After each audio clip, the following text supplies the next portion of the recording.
This is Senator Rob Portman. I wanted to talk to you a little bit today about what's happening in Washington and how it affects you and your family. Night before last, the Senate passed legislation called the CARES Act, and just a few moments ago, that same legislation passed the House of Representatives. The President will sign it into law soon. And it helps us back here in Ohio in a lot of different ways, but I'm going to focus on three. One, it helps small businesses in particular to keep their employees. We don't want people to be laid off. We want people to keep their work, keep their health care as long as possible. Second, it helps with regard to people who have lost their jobs through no fault of their own, to provide some cushion, a safety net.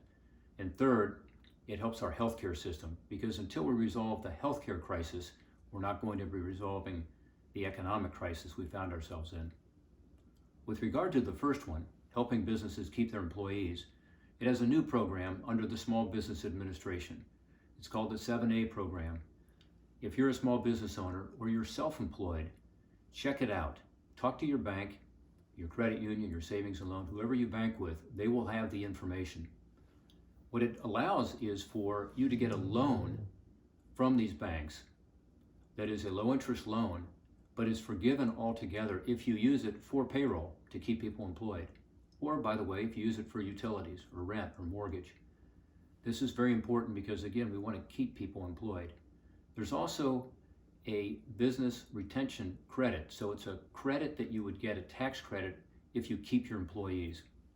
The combination of these, I think, is going to be very important to keep more people at work, keep them connected to work, where they get their health care typically, where they have their retirement plan. And as the economy picks up, we want those people to be in place to be able to ensure we can have a really robust recovery.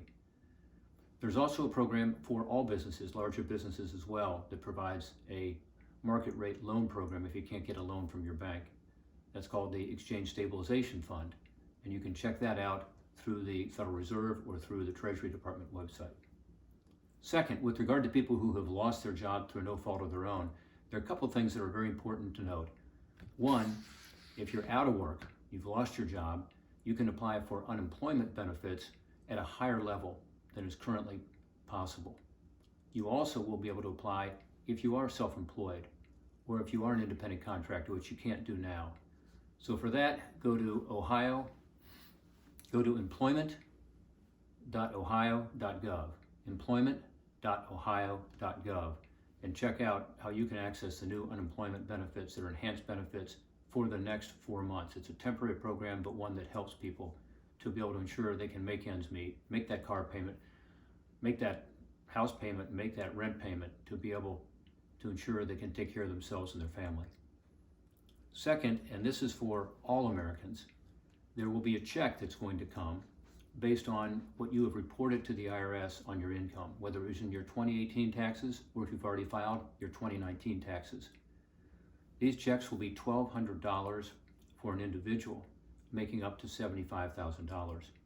If you make more than $75,000 and reported that to the IRS, up to $99,000, you also get a check, although it will be for a lesser amount.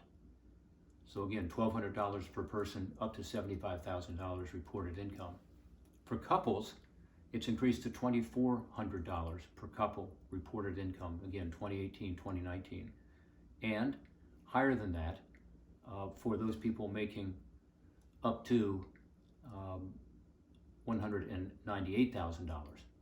So check it out. Again, this is an opportunity for everybody to get a check from Treasury. It will come probably directly into your account, just as you would get a refund from the IRS. They have that information.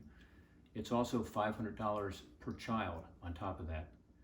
So these are, again, ways to help people just make ends meet right now, to be able to put food on the table, to be able to ensure that you can be able to pay that car payment or pay that rent or pay that mortgage.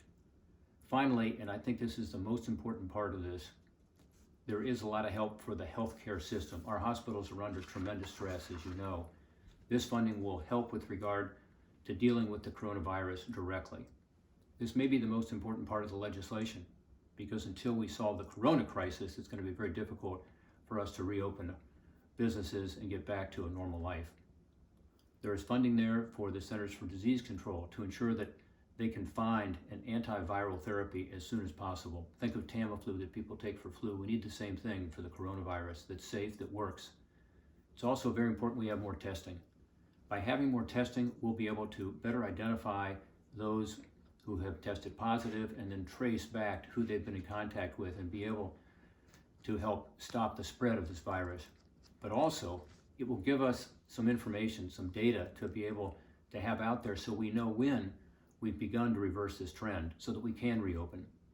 Until we have that information, and probably the best data point is how many new infections we've had every day, I think it'll be hard for people to feel comfortable sending their kids back to school or going back to restaurants or going back to work.